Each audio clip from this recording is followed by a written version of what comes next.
மாநிலத்துடைய மொழியா இருக்கட்டும், கல்வியா இருக்கட்டும், நிதியா இருக்கட்டும், இதுல ஒன்றிய பாஜக அரசு தொடர்ச்சியாக தலையிட்டு மாநிலங்களுக்கு அந்த நிர்வாகத்தை சீர்கெடுக்கக்கூடிய, அந்த மாநிலத்துடைய கலாச்சாரத்தை சீர்கெடுக்கக்கூடிய எல்லா வேலைகளையுமே செஞ்சுட்டு வந்தாங்க.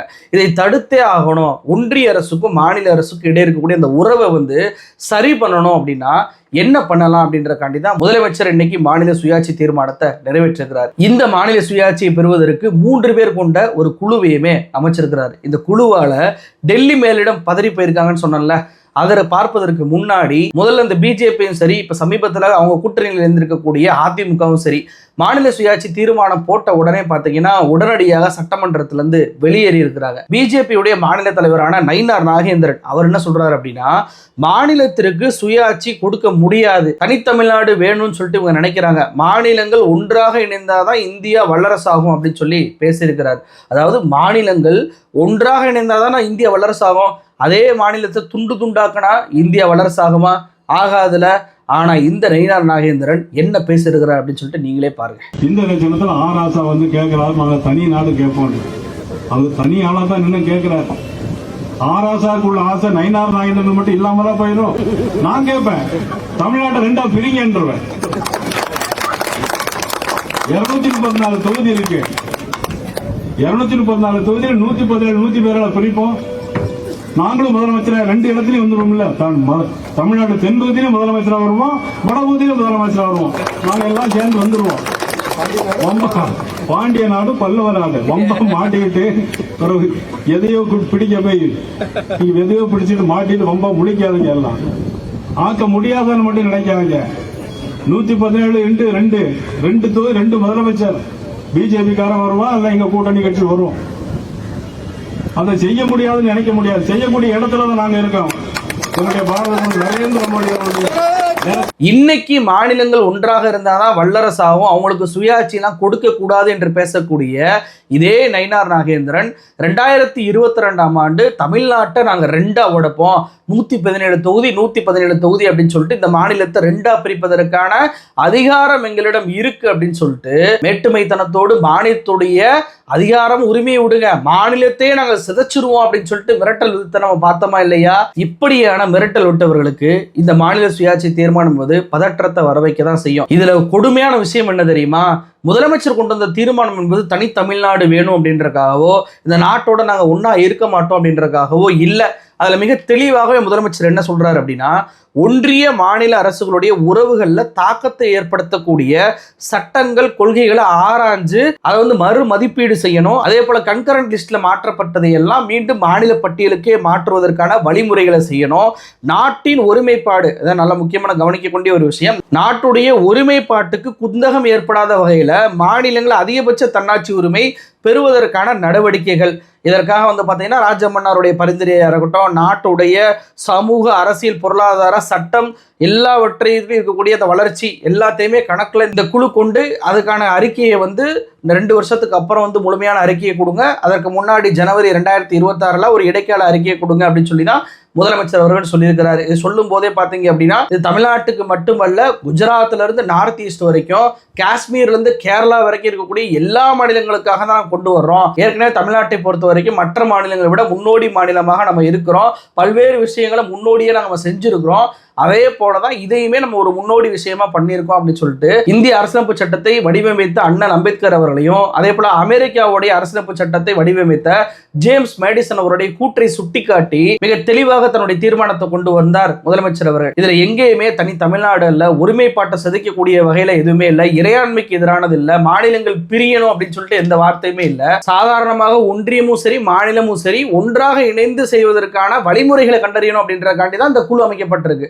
ஆனா உண்மையிலே இந்த குழுவை யார் அமைச்சிருக்கணும்? முதலமைச்சர் அமைச்சிருக்கணுமா? மோடி அமைச்சிருக்கணும். ஏன்னா இதற்கு முன்னாடி பூஞ்சி கமிஷன் அப்படின்றது 2007ஆம் ஆண்டே காங்கிரஸ் ஆட்சி காலத்தில் அமைச்சாங்க.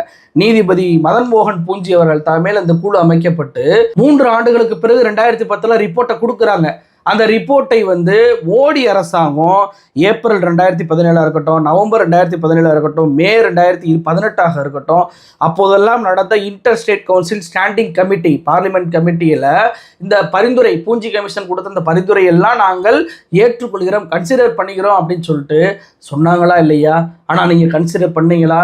நீங்கள் கன்சிடர் பண்ணியிருந்தீங்கன்னா இன்னைக்கு முதலமைச்சர் இந்த தீர்மானத்தை கொண்டு வந்திருக்க தேவையே இல்லை, இப்படி ஒரு கமிட்டி அமைக்கவும் தேவையே இல்லை. அப்படி அந்த ஒன்றிய அரசு அமைத்த அந்த கமிட்டி என்ன சொல்லுச்சு? கன்கரண்ட் லிஸ்ட்ல இருக்கக்கூடிய சட்டங்களை வந்து கொண்டு வரும்போது மாநிலத்திட்ட ஒரு வார்த்தை கேட்டுட்டு தான் கொண்டு வரணும் அப்படின்னாங்க. நீங்க அது மாதிரி பண்றீங்களா? எதுவுமே பண்றது கிடையாது. அதே போல கவர்னருடைய நியமனம் 2 வருஷத்துக்கு ஆக்டிவ் பாலிடிக்ஸ்ல அவர் இருக்கக்கூடாது, அப்படிப்பட்ட நபரை தான் நீங்க வந்து கவர்னராக நியமிக்கணும். அப்படி நியமிக்கும் போது சம்பந்தப்பட்ட மாநிலத்துடைய முதலமைச்சருடைய கருத்தையுமே நீங்க கேட்கணும் அப்படின்னு சொன்னாங்க. அதே போல கவர்னரை நீக்கக்கூடிய அதிகாரம் என்பது மாநிலத்துடைய சட்டசபைக்கு கொடுக்கணும். அவங்க கொண்டு வரக்கூடிய அந்த ரெசல்யூஷன் வச்சு தான் கவர்னரை நீக்க பண்ணணும் அப்படின்னு சொல்லிட்டு அந்த பூஞ்சி கமிஷன் வந்து ரிப்போர்ட் கொடுத்தாங்கல்ல. 2017 நாங்கள் கன்சிடர் பண்றோம்னு சொல்ல நீங்கள் இன்னைக்கு அதை நடைமுறைப்படுத்துனீங்களா? கவர்னருக்கு எதிராக இன்னைக்கு உச்சநீதிமன்றம் போய் தான் விடிவு காலமே பிறந்திருக்கு, உங்களால பிறக்கவே இல்லை. அப்ப தொடர்ச்சியாக மாநிலத்தை தங்களுடைய கட்டுக்குள்ள வைக்கணும், தங்களை பேச்சை கேட்காத மாநிலங்களை ஒடுக்கணும், அவங்களுக்கு உரிமைகள் சுதந்திரம் என்பது எதுவுமே இருக்கக்கூடாது, அவர்களுக்கென்று தனியாக மொழி, இன, கலாச்சாரம், வடிவமைப்பு எதுவுமே இருக்கக்கூடாது என்ற ஒற்றை நோக்கத்தோட தான் நீங்க செயல்பட்டுக்கிறீங்க. அதனாலதான் இன்னைக்கு மோடி அவர்கள் கொண்டு வரக்கூடிய அந்த தீர்மானத்தை முதலமைச்சர் அவர்கள் முன்னோடியாக இருந்து கொண்டு வந்திருக்கிறாங்க. மோடி தான் என்னங்க முதலமைச்சருக்கு பிரச்சனை, தொகுதி மறைவேன்றாரு, மொழி பிரச்சனைன்றாரு, மொழி கொள்கைன்றாரு, என்இபி ஏற்றுக்கொள்ள மாட்டாரு, அவரை கூப்பிடுங்க, எல்லா மாநிலத்தையும் கூப்பிடுங்க, பேசுவோம், உட்கார்ந்து சரி பண்ணுவோம், இதற்காக ஒரு கமிட்டியை கூட அமைப்போம், அதுகிட்ட கூட கருத்து சொல்லட்டும் அப்படின்னு சொல்லிட்டு மோடி அமைச்சிருக்கணும். ஆனால் மோடி அமைக்கவில்லை, முதலமைச்சர் ஸ்டாலின் தான் இதை இந்தியாவுக்கு முன்னோடியாக ஒரு பிரதமர் செய்ய வேண்டிய வேலையை இன்னைக்கு முதலமைச்சராக அவர் பண்ணியிருக்கிறார். அப்போ மாநில உரிமை, மாநில சுதந்திரம்லாம் பெறுவது அப்படின்றது கண்டிப்பாக தேசிய கட்சியான பாஜகவுக்கு பொறுக்க முடியாது. அதனால தான் அவங்க வெளியேறி இருக்கிறாங்க. இன்னொரு பக்கம் அதிமுக அவங்க என்ன சொல்றாங்க? உங்க அப்பா இது மாதிரி தான் கொண்டு வந்தாரு 1974, என்ன பண்ண முடிஞ்சு, இப்போ நீங்க கொண்டு வர்றதுனால என்ன பண்ண முடியும் அப்படின்னு சொல்லி கேட்கிறாரு. முதலமைச்சர் ஸ்டாலினுடைய அப்பாவான கலைஞர் வந்து 1974 கொண்டு வரும் போதும் அதிமுக வெளிநடப்பு தான் பண்ணுச்சு. அதே போல இன்னைக்கு அவருடைய மகனான முதலமைச்சர் ஸ்டாலின் அவர்கள் கொண்டு வரும் போதும் அதிமுக வெளிநடப்பு தான் பண்ணியிருக்கு. அப்போ நாங்கள் அண்ணா பேர்ல கட்சி நடத்துவோம், ஆனால் மாநில சுயாட்சி அப்படின்றதெல்லாம் எங்களுக்கு பிடிக்காத வார்த்தை அப்படின்றதான் அன்றையிலிருந்து இன்றைக்கு வரைக்கும் அதிமுகவுடைய நிலைப்பாடா இருக்கு. ஆமா, 1974 தீர்மானம் கொண்டு வந்தோம் தான், அதை இன்று வரைக்கும் ஒன்றிய அரசு கடைபிடிக்கலாம் தான், அதற்காக சும்மா விட்டுற முடியுமா? தொடர்ச்சியாக முயற்சிக்கக்கூடிய வேலையில ஒரு மாநிலம் ஈடுபட்டுக்கிட்டே இருக்கா இல்லையா? அதையாவது பாராட்ட மனசு இருக்கா அந்த அதிமுகன்னு கேட்டா இல்ல. எப்படி இருக்கும்? சேர்க்க சரியில்லை. ஒரு பக்கம் அந்த தீர்மானம் என்பது இங்க இருக்கக்கூடிய பாஜக கூட்டணியை பதற்றம் அடைய வைக்குது அப்படின்னா, இன்னொரு பக்கம் முதலமைச்சர் ஸ்டாலின் அமைத்த அந்த குழு என்பது ஒன்றிய பாஜக அரசுக்கும் சரி, மோடி அமித்ஷாவுக்கு பெர்சனலாக சரி மிகப்பெரிய ஒரு பதற்றத்தை ஏற்படுத்தியிருக்கு அப்படின்னே சொல்லலாம். ஏன்னா இந்த குழு என்பது நான் ஏற்கனவே சொன்ன மாதிரி ஓய்வு பெற்ற நீதிபதியான குரியன் ஜோசப் அவர்கள் தலைமையில் அமைக்கப்பட்டிருக்கு. இந்த குழுவில் உள்ள நபர்கள்லாம் பார்த்தீங்க அப்படின்னா நீதிபதி குரியன் ஜோசப் அவர் தான் தலைமை. அதன் பின்பு முன்னாள் IAS அதிகாரியான அசோக் வர்தன் செட்டி இவரெல்லாம் வந்து பார்த்தீங்கன்னா மெரைன் யூனிவர்சிட்டியில் வந்து வைஸ் சான்சலராக இருந்தவர்.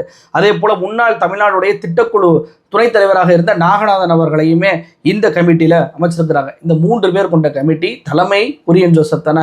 இந்த குரியன் ஜோசப்புக்கும் ஒன்றிய பாஜக அரசுக்கும் தனிப்பட்ட முறையில் மோடி அமித்ஷாவுக்குமே மிகப்பெரிய பஞ்சாயத்து என்பது நடந்திருக்கு. ரொம்ப குறிப்பாக வந்து பார்த்தீங்க அப்படின்னா இந்த குரியன் ஜோசப் அவர்கள் ஜனவரி 12, 2018 ஒட்டுமொத்த இந்தியாவுமே கதிகிழங்கக்கூடிய ஒரு நாள் அப்படின்னே சொல்லலாம். ஒரே ப்ரெஸ் மீட்டில் மோடியிலிருந்து இந்தியாவிலேருந்து அத்தனை பேருமே அதிர்ந்தாங்க அப்படின்னே சொல்லலாம். சுப்ரீம் கோர்ட்டுடைய சிட்டிங் நீதிபதிகள் அந்த சுப்ரீம் கோர்ட்லேயே நியாயமான முறையில் எதுவுமே நடக்கிறது இல்லை.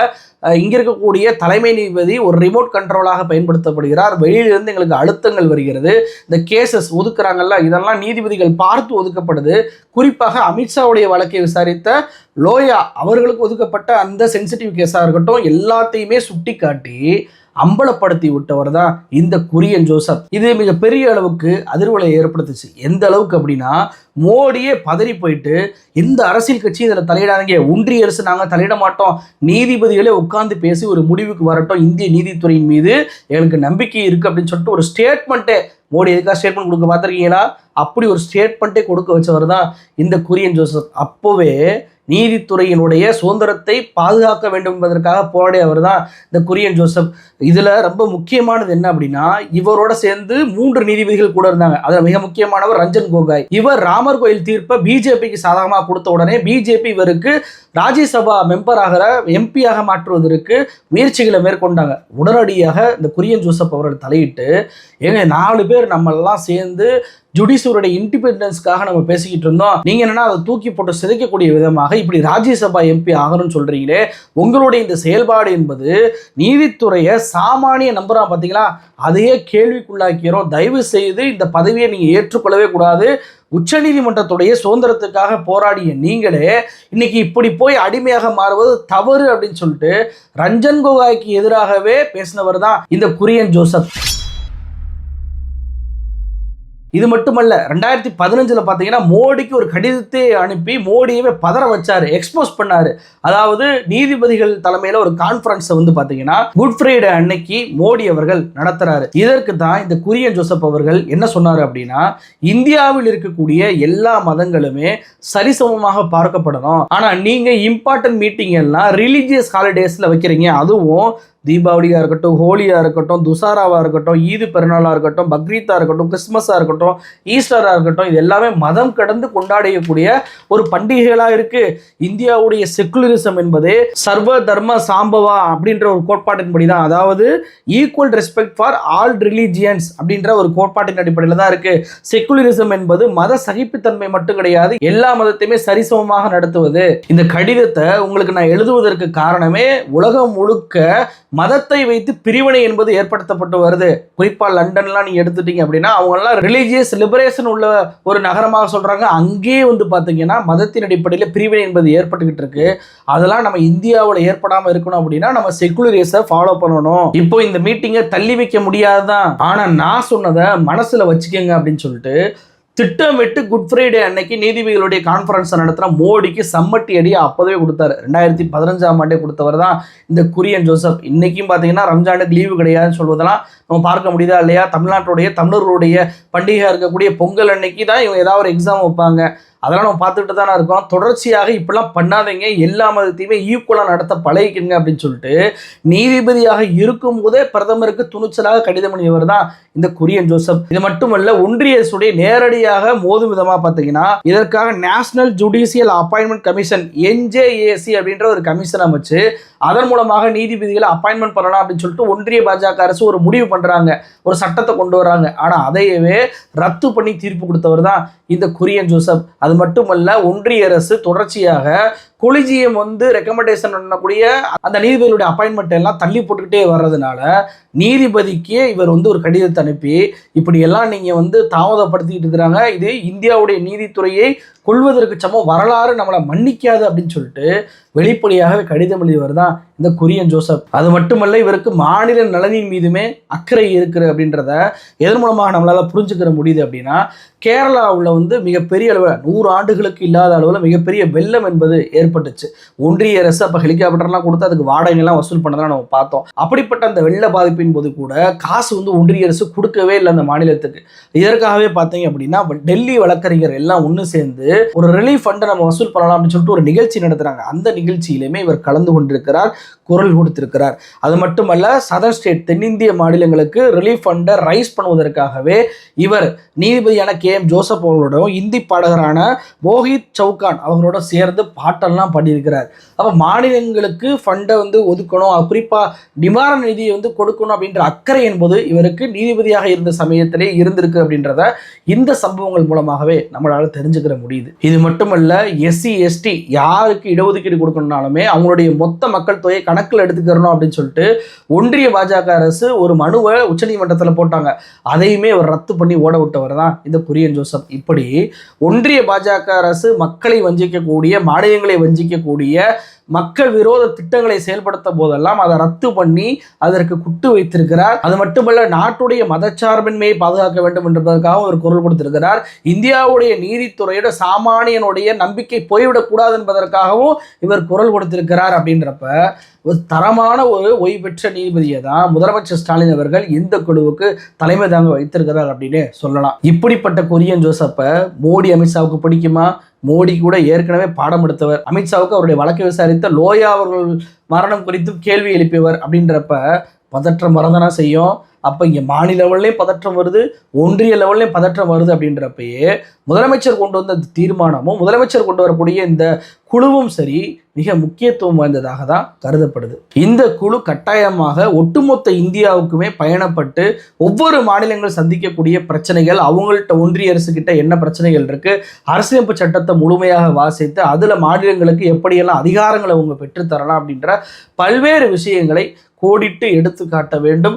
மாநிலங்களுக்கான சுயாட்சி என்பது மலர வேண்டும். அறிஞர் அண்ணா காலத்திலிருந்து நம்ம கேட்டுக்கிட்டு இருக்கோம். மாநில சுயாட்சி என்பது மலர்ந்தால் மட்டுமே நம்மளுடைய மொழி, இன, கலாச்சாரம் அத்தனையுமே நம்மளால பாதுகாக்க முடியும். நம்மளுடைய அடையாளத்தை நம்மளால மீட்க முடியும். இல்லை என்றால் இவங்க இதே மாதிரிதான் எல்லாவற்றையுமே பார்லிமெண்ட்ல சட்டமே கொண்டு வராம எண்ணிப்பை திணிக்கிறாங்க தெரியுமா? அது போன்று எல்லா விஷயத்திலையுமே இவங்க திணிப்பாங்க. அதற்கு இந்த தீர்மானம் என்பது வழிவகை செய்ய வேண்டும். இந்த குழு கண்டிப்பான ஒரு நல்ல முறையில் ஒரு நல்ல ரிப்போர்ட்டை கொடுப்பாங்க. அது மாற்றத்திற்கான வழிமுறையாக மாறும். அது மட்டுமல்ல, இது போன்ற ஒரு தீர்மானத்தை இனி மற்ற மாநில சட்டமன்றங்களுமே நிறைவேற்றி ஒன்றிய அரசுக்கு இந்த குழு குறித்த ஒரு முக்கியத்துவத்தை உணர்த்த வேண்டும் அப்படின்றதான் என்னுடைய எல்லோருடைய கோரிக்கையா இருக்கு. நன்றி.